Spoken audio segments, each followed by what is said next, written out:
بسم اللہ الرحمن الرحیم۔ السلام علیکم ناظرین، بصیرت ٹی وی کے پلیٹ فارم سے حافظ مدثر فاروق حاضر خدمت ہے۔ ناظرین محترم، پنجاب پبلک سروس کمیشن اسلامیات کی لیکچرشپ کے 11ویں لیکچر کے ساتھ آج ہم آپ کی خدمت میں حاضر ہیں۔ ہم آپ کو بتاتے چلیں کہ ہمارے یہ تمام لیکچرز پاسٹ پیپرز کی روشنی میں تیار کیے جاتے ہیں، اور جن احباب نے ابھی تک ہماری سابقہ ویڈیوز کا مشاہدہ نہیں کیا، ان سے گزارش ہے کہ وہ ضرور بضرور ہماری پچھلی ویڈیوز کو دیکھیں، ان کا مشاہدہ کریں، کیونکہ ان کی وساطت سے PPSC اسلامیات کے لیکچرشپ میں کامیابی کے مواقع بڑھ سکتے ہیں۔ آپ کی سہولت کے پیش نظر سابقہ تمام ویڈیوز کا لنک اسی ویڈیو کے ڈسکرپشن میں منشن کر دیا گیا ہے، تاکہ آپ وہاں سے کلک کرتے ہوئے ان ویڈیو تک بآسانی رسائی حاصل کر سکیں۔ تو آج کے 11ویں لیکچر کا آغاز کرتے ہیں، بڑھتے ہیں اسکرین کی جانب، جہاں پہ آپ ہمارے سوالات اور ان کے جوابات کو دیکھ بھی سکیں گے اور وہ آپ کے سامنے نمایاں بھی ہوں گے، تاکہ آپ کی تیاری آسانی کے ساتھ ہو سکے۔ ہمارا آج کا پہلا سوال ہے، عقیدہ تثلیث کس مذہب میں پایا جاتا ہے؟ عقیدہ تثلیث عیسائیت میں پایا جاتا ہے۔ تثلیث ثلث سے نکلا ہے، ثلث کا لفظ جس کا معنی ہے تین، اور تثلیث اسی سے عقیدہ ہے، کیونکہ عیسائیوں کے ہاں ایک عقیدہ ہے جس کے مطابق خدا ایک نہیں بلکہ تین ہیں، ایک روح القدس، ایک عیسیٰ، اور دوسرے اللہ تعالیٰ کی ذات، اور ایک حضرت مریم، یعنی یہ تینوں کا مجموعہ جو ہے باپ بیٹا اور روح القدس ملا کے وہ عقیدہ تثلیث کہتے ہیں۔ اگلا سوال ہے، زکوٰۃ کے مصارف میں غارمین سے مراد کیا ہے؟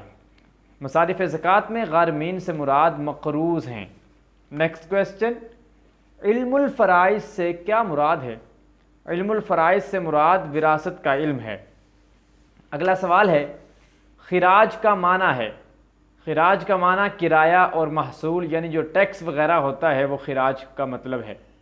اگلا سوال، شمسی تقویم یعنی کیلنڈر کس مسلم سائنسدان نے وضع کیا؟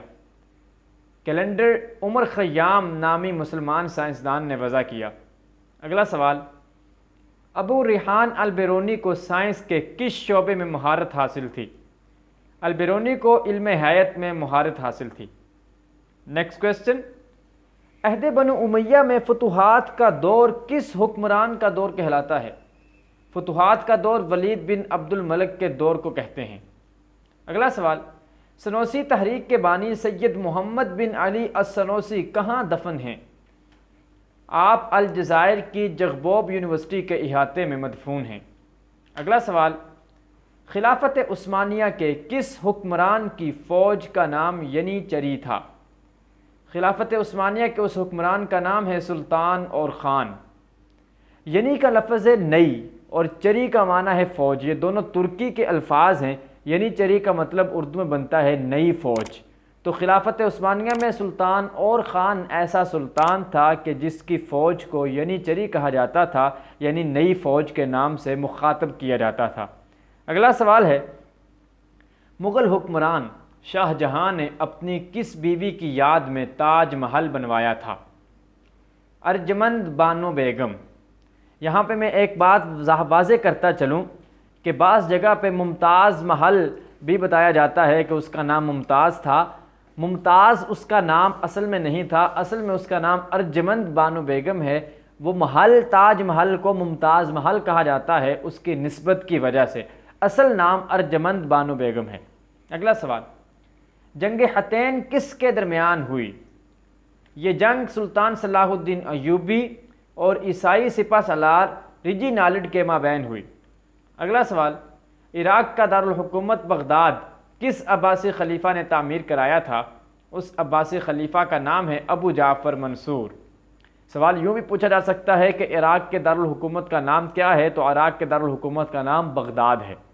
اگلا سوال، صفی اللہ کس پیغمبر کا لقب ہے؟ صفی اللہ حضرت آدم علیہ السلام کا لقب ہے۔ نیکسٹ کویسچن، ترجمان القرآن کس صحابی کا لقب ہے؟ ترجمان القرآن حضرت عبداللہ بن عباس رضی اللہ تعالی عنہ کو کہا جاتا ہے۔ نیکسٹ کویسچن، قرآن حکیم کے مطابق قوم عاد پر کتنی دیر تک آندھی چلتی رہی؟ قرآن مجید کے مطابق قوم عاد پر 7 رات اور 8 دنوں تک لگاتار مسلسل آندھی چلتی رہی۔ اللہ کریم نے اس چیز کا ذکر سورۃ المعارج میں فرمایا ہے کہ سخرها علیہم 7 لیال و 8 ایام حسوما، کہ 7 رات اور 8 دنوں تک مسلسل ان کے اوپر آندھی چلتی رہی۔ اگلا سوال ہے ناقۃ اللہ کس پیغمبر سے منسوب ہے؟ حضرت صالح علیہ السلام سے۔ ناقتن کا لفظی معنی ہے اونٹنی، ناقۃ اللہ اللہ کی اونٹنی۔ اصل میں حضرت صالح علیہ السلام سے ان کی قوم نے مطالبہ کیا تھا کہ اگر آپ واقعی اللہ کے نبی ہیں تو اس پہاڑ سے آپ ایک زندہ اونٹنی کو نکال کے دکھائیں۔ حضرت صالح علیہ السلام نے قوم کے اس سوال کے اوپر ان کے لیے ایک زندہ اونٹنی کو بطور معجزہ پہاڑ سے نکال کے دکھایا تھا، تو وہ ناقۃ اللہ کہلائی، اور وہ ناقۃ اللہ حضرت صالح علیہ السلام سے منسوب ہے۔ اگلا سوال، قرآن پاک کے مطابق قوم سمود کا دوسرا نام کیا ہے؟ قرآن پاک کے مطابق قوم سمود کا دوسرا نام اصحاب الحجر ہے۔ نیکسٹ کویسچن، رسول اللہ صلی اللہ علیہ وآلہ وسلم نے کس شخصیت کے حق میں یہ جملہ فرمایا تھا کہ الکریم ابن الکریم ابن الکریم ابن الکریم، یعنی وہ خود بھی کریم ہیں، پھر ان کے والد بھی کریم ہیں، ان کے دادا بھی کریم ہیں، اور ان کے پردادا بھی کریم ہیں، یعنی 4 پشتوں میں فرمایا کریم بن کریم بن کریم بن کریم۔ کریم کا معنی سخی اور سخاوت کے معنی میں، معزز کے معنی میں آیا ہے۔ تو وہ شخصیت حضرت یوسف علیہ السلام کی شخصیت ہے۔ آپ کو یہ اعزاز حاصل ہے کہ آپ کے والد بھی نبی حضرت یعقوب علیہ السلام، آپ کے دادا بھی نبی حضرت یعقوب علیہ السلام کے والد حضرت ابراہیم علیہ السلام، حضرت اسماعیل علیہ السلام، یعنی آپ 4 پشتوں میں، حضرت اسحاق علیہ السلام بھی انہی کے یہ سارا سلسلہ ہے کہ آپ 4 پشتوں میں نبی تھے۔ تو یہ اللہ تعالیٰ نے آپ کو اعزاز حاصل کیا ہے۔ اگلا سوال، کتمان حق میں کون سی قوم مشہور ہے؟ کتمان حق میں یہودی قوم مشہور ہے۔ کتمان کا لفظی معنی ہے چھپانا، کتمان حق یعنی حق سچ بات کو چھپانا، اس میں یہودی قوم بہت مشہور ہے۔ قرآن مجید فرقان حمید کے مطابق سورۃ البقرہ میں بھی ارشاد فرمایا لا تلبسوا الحق بالباطل وتکتمون الحق، کہ تم حق کو چھپاتے ہو۔ بنی اسرائیل یعنی یہودی قوم کے بارے میں اللہ تعالیٰ نے جملے ارشاد فرمائے تھے۔ اگلا سوال، سب سے پہلا انسانی قتل کس کے ہاتھوں ہوا؟ سب سے پہلا انسانی قتل قابیل کے ہاتھوں ہوا تھا۔ قابیل نے قتل کیا تھا حابیل کو۔ قابیل اور حابیل میں اکثر مس انڈرسٹینڈنگ ہو جاتی ہے کہ قابیل نے قتل کیا تھا یا حابیل نے قتل کیا تھا، تو اس کو یاد رکھنے کا ایک آسان سا خلیہ آپ کو بتاتا چلوں کہ قتل قاف سے ہے اور قابیل کا نام بھی قاف سے ہے، تو ان دونوں میں قتل اور قابیل جس کے لفظ ملتے ہوں تو اسی کا آپ نے یاد رکھنا ہے کہ اسی نے قتل کیا ہے اور دوسرا مقتول ہے۔ تو قابیل نے حابیل کو قتل کیا ہے۔ یہ چونکہ اکثر اوقات ناموں میں گڑبڑ ہو جاتی ہے، اس وجہ سے میں نے سوچا کہ یہ کلیہ آپ کے گوش گزار کر دیا جائے۔ اگلا سوال ہے، قرآن حکیم کے مطابق انسان کو تخلیق کیا گیا ہے مٹی سے۔ نیکسٹ کویسچن، قرآن حکیم کی کس صورت میں ازواج مطہرات کے لیے پردے کی تاکید کی گئی ہے؟ سورۃ الاحزاب میں۔ اگلا سوال، وہ حدیث جس کو ضعیف راوی ثقہ راوی کی مخالفت کرتے ہوئے بیان کرے اسے کہتے ہیں۔ ایسی حدیث کو حدیث منکر کہتے ہیں۔ اگلا سوال، حدیث کی وہ کتاب جس میں احادیث اسماء صحابہ کی ترتیب سے جمع کی جائیں اسے کہا جاتا ہے۔ ایسی کتاب کو مسند کہا جاتا ہے، جیسے مسند امام احمد بن حنبل بہت ہی مشہور و معروف ہے۔ نیکسٹ کویسچن، اموی عہد میں کس خلیفہ نے احادیث کو جمع کرنے کا حکم دیا؟ اینڈ دا آنسر از حضرت عمر بن عبدالعزیز رحمۃ اللہ تعالی علیہ نے۔ اگلا سوال، وہ کتاب جس میں 40 احادیث ہوں کہلاتی ہے، اس کتاب کو اربعین کہا جاتا ہے۔ اربعین نووی اس حوالے سے بہت مشہور کتاب ہے، اور سوال یوں بھی پوچھا جاتا ہے اکثر کہ اربعین حدیث کی کون سی کتاب ہے؟ نیچے آپشن میں آپ نے اس آپشن کو چوز کرنا ہے کہ ایسی حدیث کی کتاب جس میں 40 احادیث جمع ہوں اسے اربعین کہا جاتا ہے۔ اگلا سوال ہے، کتاب اللؤلؤ والمرجان کے مصنف کا نام کیا ہے؟ اس کتاب کے مصنف کا نام محمد فواد عبد الباقی ہے۔ اگلا سوال، لا خلابہ کا معنی ہے، لا خلابہ تن کا معنی ہے دھوکہ نہ ہوگا۔ نیکسٹ کویسچن، بیوہ کی عدت کتنی ہے؟ بیوہ کی عدت 4 ماہ اور 10 دن ہے۔ اگلا سوال، کتاب الام کس فقہی مکتب فکر کی کتاب ہے؟ کتاب الام امام شافعی رحمۃ اللہ تعالیٰ علیہ کی تصنیف ہے اور فقہ شافعی کی معتبر ترین کتاب ہے۔ اگلا سوال، اجماع کے لغوی معنی کیا ہیں؟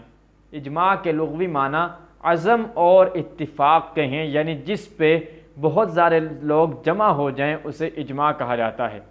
نیکسٹ کویسچن، فقہ حنبلی کے بانی کا نام کیا ہے؟ فقہ حنبلی کے بانی کا نام امام احمد بن حنبل رحمۃ اللہ علیہ ہے۔ نیکسٹ کویسچن، رسول اکرم صلی اللہ علیہ وآلہ وسلم نے کس معاہدے کے بارے میں فرمایا تھا کہ اگر اس معاہدے کے بدلے میں مجھے سرخ اونٹ بھی دیے جاتے تو میں قبول نہ کرتا؟ اس معاہدے کا نام ہے حلف الفضول۔ اس معاہدے کو حلف الفضول اس وجہ سے کہا جاتا ہے کہ اس میں ابتدائی طور پہ جن لوگوں نے یہ تحریک اٹھائی تھی وہ 3 لوگ تھے اور تینوں کے نام میں فضل فضل فضل آتا تھا، یعنی ہر ایک کے نام میں فضل بن حارث، فضل بن وداع وغیرہ، وہ 3 لوگ تھے، تینوں کے نام میں فضل آتا تھا، جس وجہ سے اس معاہدے کا نام ہی حلف الفضول رکھا گیا، یعنی ایسا معاہدہ جس کی ابتدا فضل نامی لوگوں نے کی۔ اور اس معاہدے کے وقت نبی اکرم صلی اللہ علیہ وآلہ وسلم کی عمر مبارک تقریباً 20 سال تھی۔ اگلا سوال، پہلی ہجرت حبشہ کب ہوئی؟ پہلی ہجرت حبشہ نبوت کے 5ویں سال ہوئی۔ نیکسٹ کویسچن، امام شاطبی کی کتاب الموافقات کس موضوع پر ہے؟ اس کتاب کا موضوع اصول فقہ ہے۔ اگلا سوال، مراکش کے دارالحکومت کا نام ہے؟ مراکش کے دارالحکومت کا نام رباط ہے۔ نیکسٹ کویسچن، جس علم سے صیغوں کی پہچان ہوتی ہو اسے کہتے ہیں؟ ایسے علم کو علم الصرف کہتے ہیں۔ نیکسٹ کویسچن، موسیٰ بن نصیر جرنیل تھا، امویوں کا جرنیل تھا موسیٰ بن نصیر۔ اگلا سوال، ہندوستان میں تاریخی عمارت لال قلعہ کس شہر میں ہے؟ یہ تاریخی عمارت ہسٹوریکل پلیس دہلی میں واقع ہے۔ اگلا سوال، شاہ ولی اللہ کی کتاب الفوز الکبیر کے 3 باب کا عنوان ہے؟ اس کتاب کے 3 باب کا عنوان قرآن مجید کا انوکھا اور دلکش اسلوب بیان ہے۔ اگلا سوال، جامع البیان فی تفسیر القرآن کے مؤلف کا نام کیا ہے؟ اس تفسیر کے مؤلف کا نام ابن جریر طبری ہے، جو تفسیر طبری کے نام سے مشہور ہے۔ سوال پوچھا جائے کہ تفسیر طبری کا مکمل نام کیا ہے؟ جامع البیان فی تفسیر القرآن تفسیر طبری کا مکمل نام ہے۔ اگلا سوال، ہجرت مدینہ کے موقع پر راستوں کی پہچان کے لیے رسول اکرم صلی اللہ علیہ وآلہ وسلم نے کس کافر کو اجرت دے کر اپنا شریک سفر بنایا تھا؟ ان کا نام ہے حضرت عبداللہ بن اریقط۔ اگلا سوال، غزوہ احد میں مسلمان شہداء کی تعداد تھی؟ غزوہ احد میں مسلمان شہداء کی تعداد 70 تھی۔ نیکسٹ کویسچن، صلح نامہ حدیبیہ کے موقع پر جو معاہدہ لکھا گیا تھا وہ کس صحابی نے تحریر کیا؟ حضرت علی بن ابی طالب رضی اللہ تعالی عنہ نے صلح نامہ حدیبیہ تحریر فرمایا تھا۔ اگلا سوال، آپ صلی اللہ علیہ وآلہ وسلم نے کس سال حکمرانوں کو تبلیغی خطوط لکھے تھے؟ سن 7 ہجری میں نبی اکرم صلی اللہ علیہ وآلہ وسلم نے حکمرانوں کو تبلیغی خطوط لکھے تھے۔ عہد صدیقی میں تدوین قرآن کے لیے جو کمیٹی بنائی گئی تھی اس کے سربراہ کون تھے؟ اس کمیٹی کے سربراہ حضرت زید بن ثابت رضی اللہ تعالی عنہ تھے۔ اگلا سوال، مراد رسول کن کا لقب ہے؟ مراد رسول حضرت عمر بن خطاب رضی اللہ تعالی عنہ کا لقب ہے۔ حضرت عثمان غنی رضی اللہ تعالی عنہ کا عرصہ خلافت کتنا ہے؟ تقریباً 12 سال حضرت عثمان غنی کا عرصہ خلافت ہے۔ سوالات میں جو آپشن ہوتے ہیں 10 سال، 11 سال، 12 سال یا 13 سال، تو وہاں سے آپ نے 12 سال کو چوز کرنا ہے۔ ویسے 12 سال کے اوپر کچھ مہینے بھی ہیں لیکن ان مہینوں کے بارے میں آپشن نہیں دیا جاتا، اکثر اوقات صرف سال کے حوالے سے آپشن دیا جاتا ہے۔ تو حضرت عثمان غنی کا عہد خلافت تقریباً 12 سال پر مشتمل تھا۔ اگلا سوال، عقیدہ تناسخ کو سنسکرت زبان میں کہتے ہیں؟ اس عقیدے کو سنسکرت زبان میں آواگون کہتے ہیں۔ آج کے ہمارے اس سیشن کا آخری سوال ہے، اشتراکی نظام کس معاشی نظام کا رد عمل ہے؟ اشتراکی نظام سرمایہ داری معاشی نظام کا رد عمل ہے۔ ناظرین محترم، اس کے ساتھ ہی ہمارے آج کے 11ویں لیکچر کا دورانیہ ختم ہوا چاہتا ہے۔ انشاءاللہ کل پھر نئے لیکچر کے ساتھ مزید 50 نیو MCQs اور ان کے جوابات کے ساتھ آپ کی خدمت میں حاضر ہوں گے۔ کل تک کے لیے مجھے اجازت دیجیے، پھر ملاقات ہوگی۔ اللہ رب العالمین ہم سب کا حامی و ناصر ہو۔ والسلام۔